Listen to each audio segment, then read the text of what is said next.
Hi, fellow sapient sapphires. As always, please take what resonates and leave what doesn't.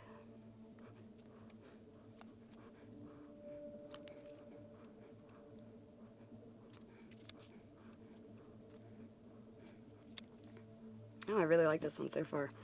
Sorry, I am kind of shaking like a little bit of a chihuahua.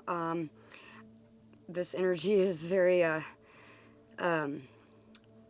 want to say exciting. Excitable. It's making me excitable, I guess.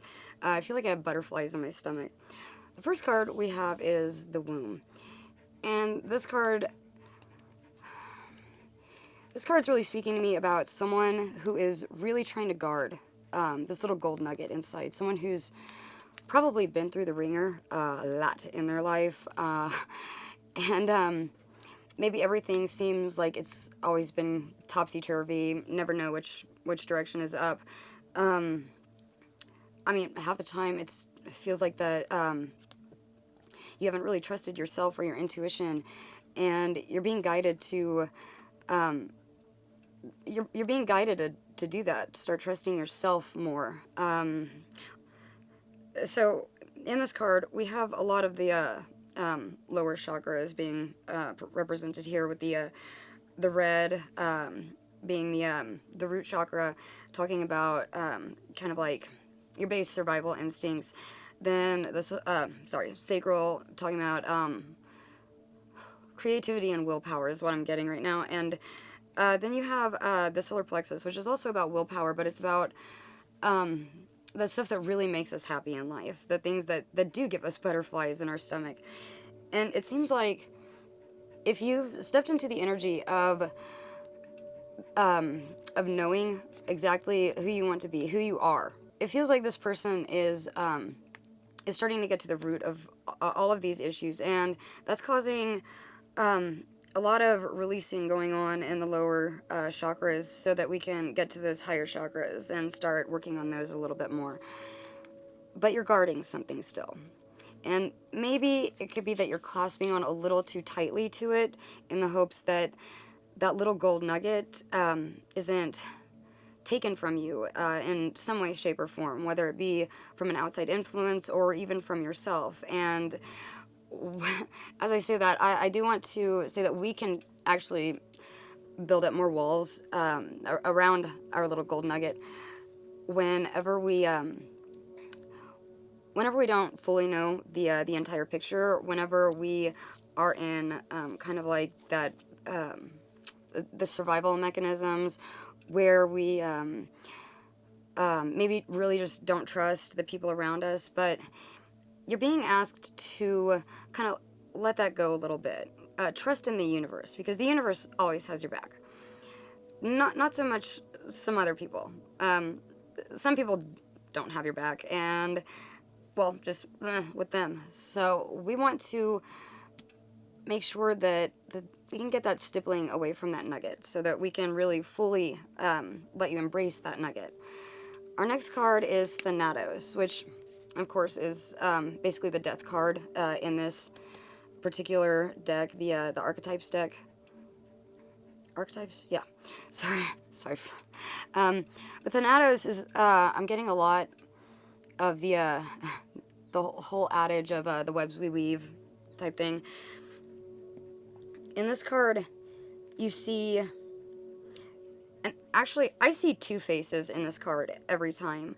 I see one that's kind of like a monstrous, hideous, kind of like, kind of looks like Nosferatu a little bit, I'm not gonna lie. Maybe that could be indicative of, like, energy vampires that maybe you need to get out of your life so that you can move on and be happy with yours. But also on the side here, we can see a woman's face, and it looks like she's resting. Almost kind of like a peaceful kind of rest, until whatever death this is actually takes place. And I'm noticing all of the different perspectives that we can take in a certain situation. It might mean that the person for whom this reading is for, or people, it would be a good idea to try to take like a higher ground. I'm using a Star Wars reference here. But yeah, sorry. But you take that higher ground so that you can really see those different surroundings, those different perspectives that you might not see whenever you're on the ground floor and in that survival mode. In this card, I also see a lot of hands that are, in this sense, it feels like they're clasping out to help you in some way. I'll show you the card. There's also this little hand all by itself. I'm feeling that one is connected with the Nosferatu over here. The not so great face over here. And then, I don't know if you can see it in here, but there is, I don't know if it's, what would I call it? I'll call it a black pearl. If that has any type of symbolism associated with it, I'll put it up on the screen. Thank you, editing me in advance. But it's really speaking to me of the void in the center of all of this, like lifetime or lifetimes of weaving that we've done.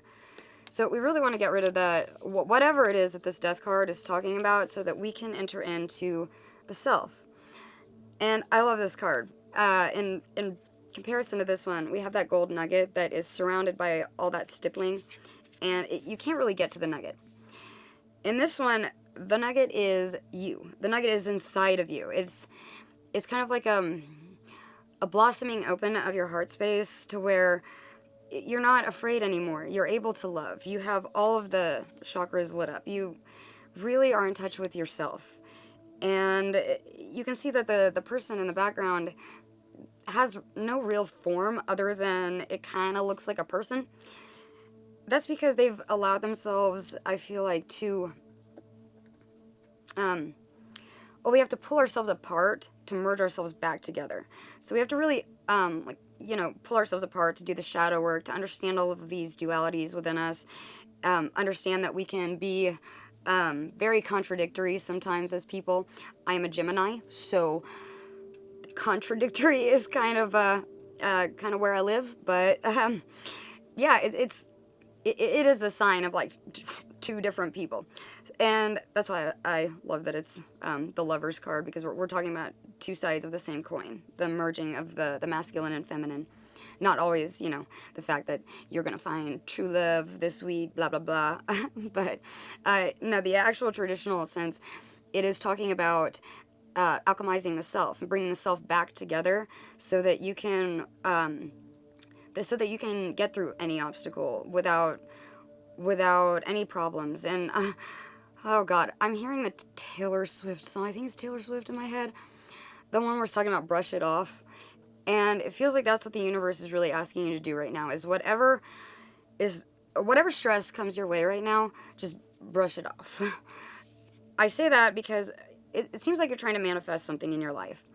We have the triangle of manifestation. Once again, I'm still shaking like a chihuahua over here. So my mouth might not word properly for this entire session. Hopefully it starts too soon.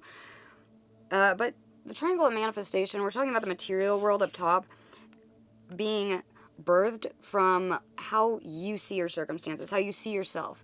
And it could actually be that the Thanatos card, the death card, is really talking about sifting through those ickier aspects of self and kind of going through all the sludge, picking out what you need, what you don't, what grief you can let go of, what overthinking you can let go of, what just doesn't serve you, that you can just kind of right out of your life, so that you can get into this energy of the self. And I really do kind of feel like this is going to be another of my very internal messages, alchemy based, kind of getting to the root of yourself. So before I go any further with talking, let me go ahead and draw some more cards. So, it seems like there's been a lot of kind of fighting. Maybe you haven't had the best boundaries in the past, and this is something that the stippling in here is referring to. Or maybe the stippling is new because you realize that you haven't had the best boundaries in the past, and that's something that that has to go into the work to be able to get into this version of yourself, your new self, your future self. But we want to let go of this nasty little five of wands energy. Sorry, couldn't think of the word. This whatever channel I'm getting is kind of going all over the place. So please bear with me.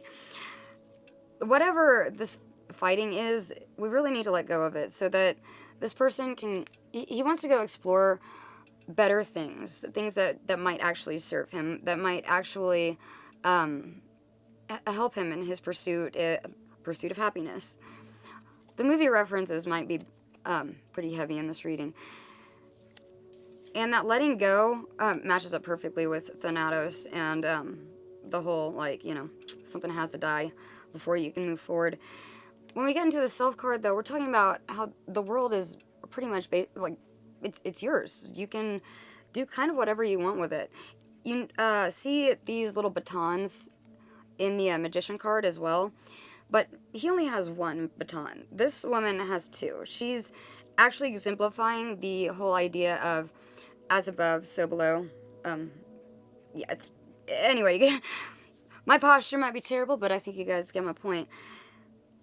But she knows where to put her boundaries, and this is a beautiful energy for someone to be getting into.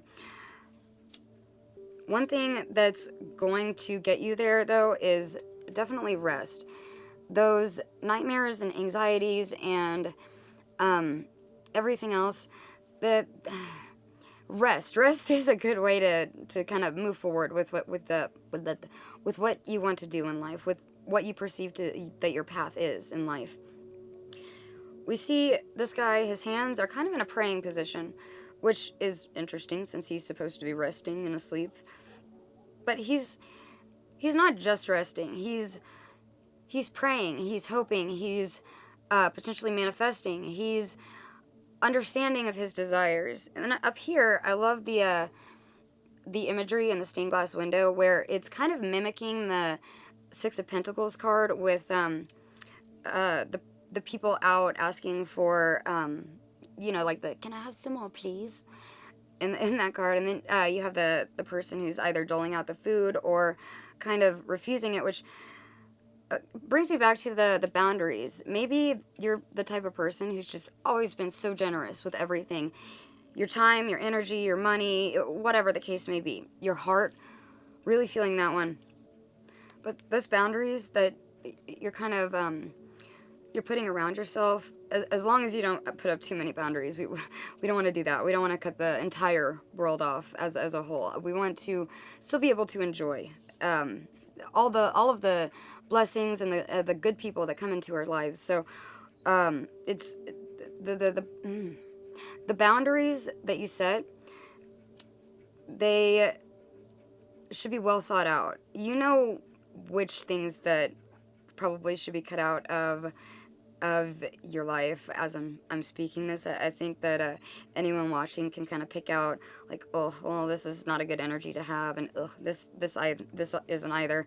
And setting up those boundaries is really going to keep you from any further heartache down the line. I mean, not all heartache. Heartache is a part of life, but it's going to keep you from falling into the same traps as before. The traps that made it to where you had to kind of put up the shield around your heart. And then in doing so, we're going to end up coming into like that, the awesome Two of Wands energy, the amalgamation of self. The twos are always talking about duality. There are a couple things I'm gonna harp on in this card. One being the imagery of the white lily and the red rose again. The white lilies being the pure, innocent, childlike wonder, and then you have the more matured red roses, the red roses that indicate like a more matured version of that childlike wonder. And this guy, he already knows what staff he's chosen, he's picked up. He's not paying any attention to this one, but he is hand on that staff and just looking at the world, seeing where is he going to go next. Ooh, what card? Sorry, this Chihuahua energy is making it hard to hold cards. And then at the end of this, we're going to end up, do that. I had a repetition of the death card, so hold on just a second. So we have Thanatos exemplified on the bottom of the deck right there. With the King of Pentacles, you're really coming into a space where you, I don't want to use the word mastery, that you've mastered this kind of energy, the boundaries placing, the manifestation, the rest, the getting rid of all the ick stuff, and the truly coming into your own. But I really can't fight it at this point. When we do have the Self card out on the table, I really feel like someone is going into a kind of like a boss level mastery of all this stuff going on, whatever it may be. I think this is a very, I think this is partially a reading that has to do with like the external world, as well as how you're going to perceive it, how you're going to move forward, how you're going to end up in the King of Pentacles energy. It's not by just kind of like idly sitting around and waiting. It's by really knowing which boundaries that you should have and walking away from the things that don't really suit you, that are kind of bringing you down from all these really great energies that could be coming your way right now. And, okay, I just got diverted to something. We have, like, I'm going to say threes might be a little bit important. I keep saying that, but I think 3 in general is kind of, from what I've heard from other readers, they're saying the same thing. 3 is a pretty important number right now. But on here, we see 3 of the, oh, actually 4. I was wrong. This one's just hidden a little bit. He's shy.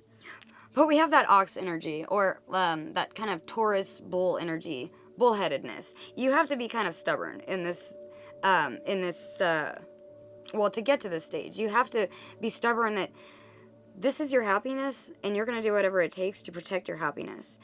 And it could be that maybe you've put up too many boundaries in the past. Maybe you need to let some of those down.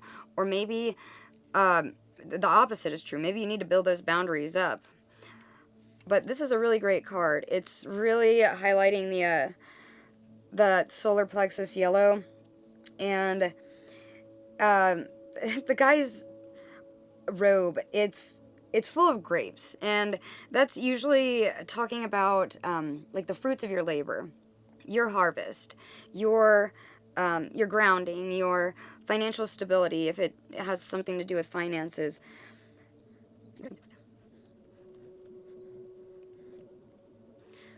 Okay, and this one's very relevant. So one of the things that might be happening in Thanatos is that the thing that needs to die is actually the way you think about yourself, or the way you think about your external reality. Redefine your self-concept. So we have the moon in the background, a very intuitive symbol. The blue being the throat chakra. Maybe you haven't spoken up enough about what you want in life, and that could be something that is holding you in this kind of energy. But I was talking about the blossoming earlier in somewhere, the blossoming open of the heart space, I think it was. And here we have all these lovely little, 6 of them in fact, lovely little blooming roses. You're blooming. You just have to let all of the kind of, you just have to let go of all the crap in your life, essentially. I don't like to mince words, so I won't do that, because whatever energy I'm feeling is telling me not to do so. So it is kind of a thing where whatever is presenting itself, they want you to go into more of your intuitive spaces, especially during your time of rest and reflection.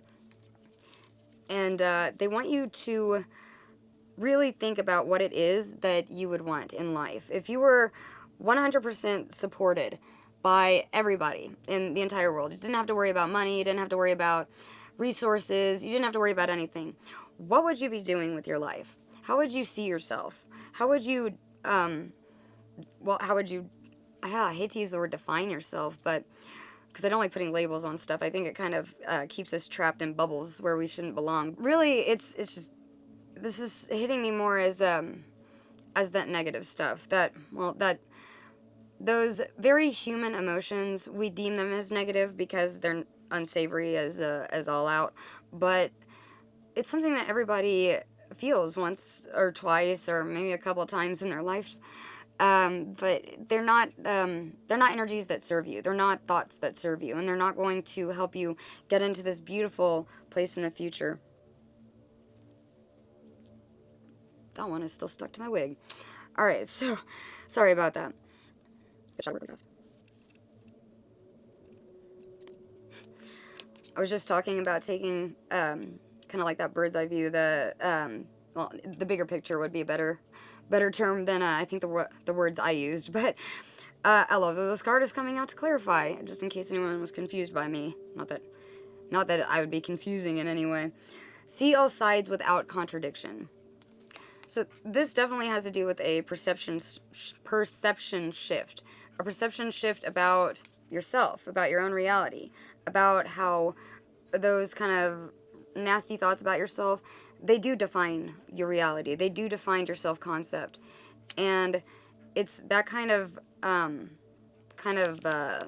energy that we need to work through. Sorry, I'm very OCD about my card placements. Okay, and then, yeah, through our Thanatos, our death card, whatever needs to be gotten rid of, this is kind of the part of the story where, like, in the hero's journey, or, like, reference any movie you want, but there's always, like,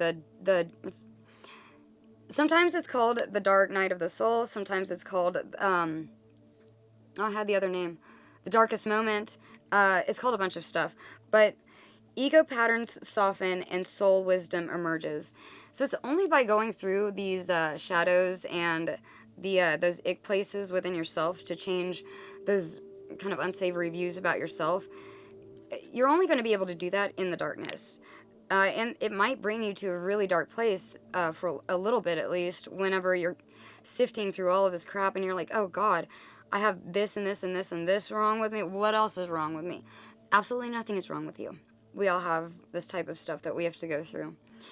And it's really just about having the courage to really sift through it and to be like, yeah, I do that. I should stop doing that. On this card, we also mimic that higher consciousness up here.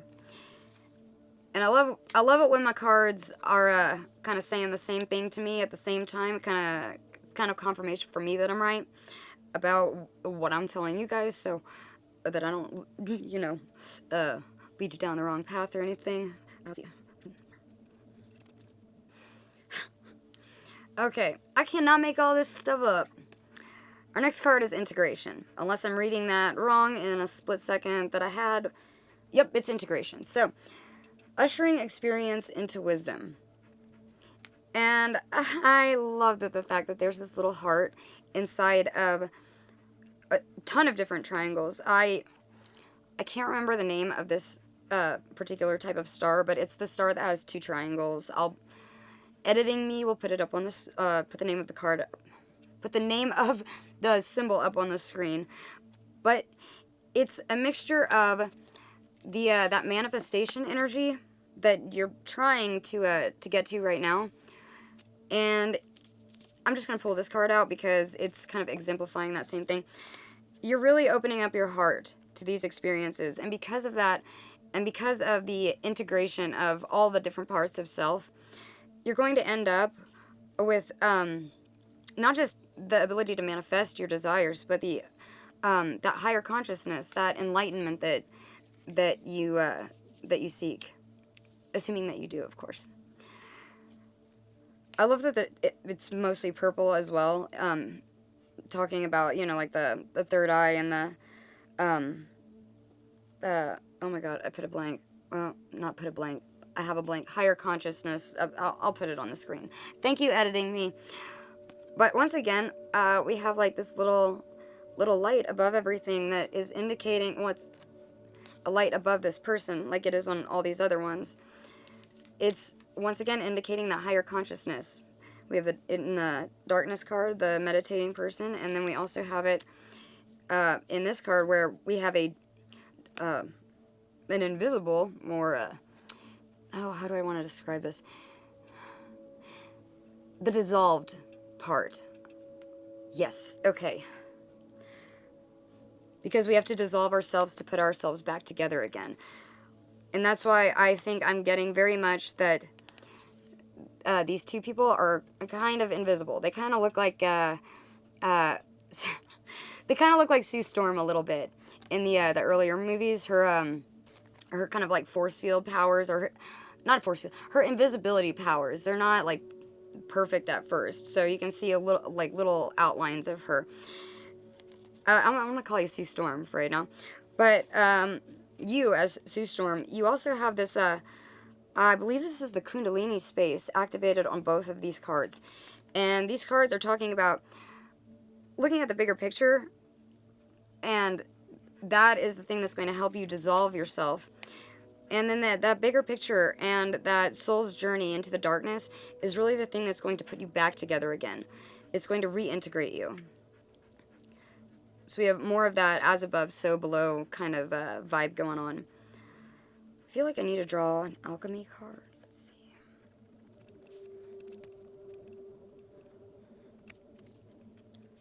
Okay, I might be speaking a little prematurely, but this looks very cool.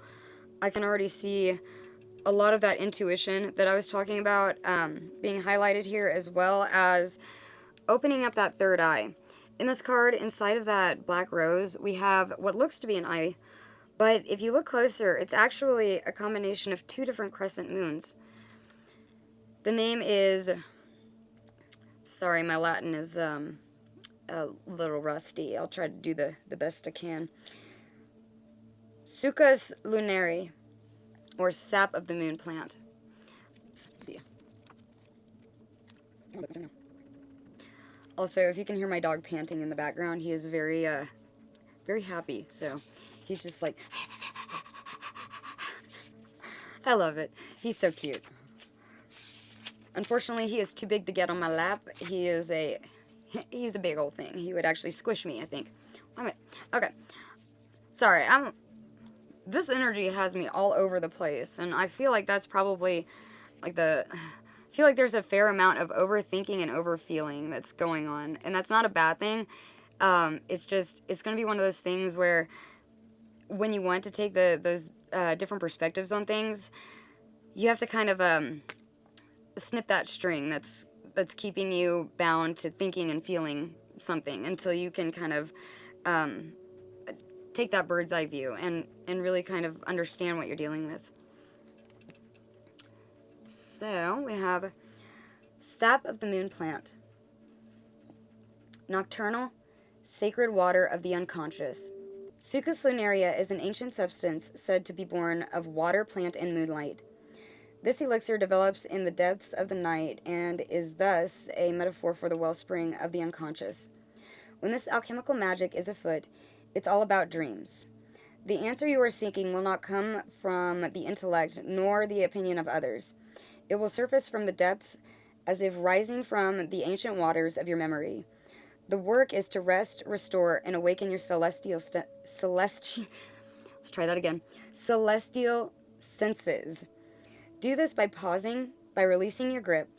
The sap of the moon plant signifies that you are in deep territory of destiny and the imagination. This is a mythic moment. The dream is waiting to show itself, but awaits your sincere invitation. Ask and rest. All will be revealed. To ponder the divine feminine. And to go deeper, track your dreams for the next 3 nights. Which is a good idea. Let's see.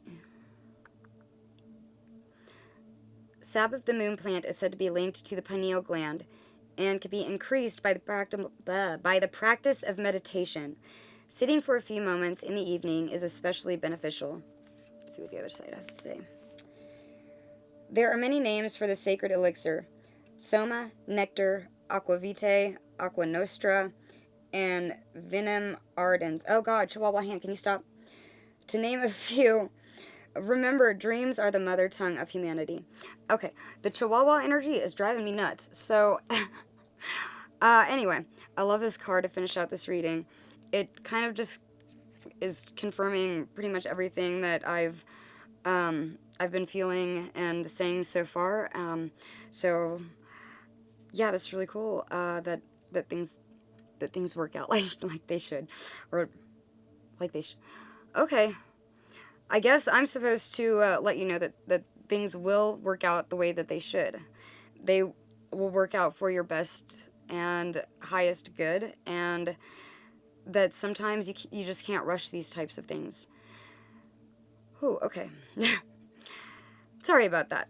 But yeah, I really hope that this helps someone, and yeah, if it does, or if you just found me the slightest bit entertaining and my weird shaky energy today, if you could give a girl a like and subscribe, I'd truly appreciate it. Thank you. Bye.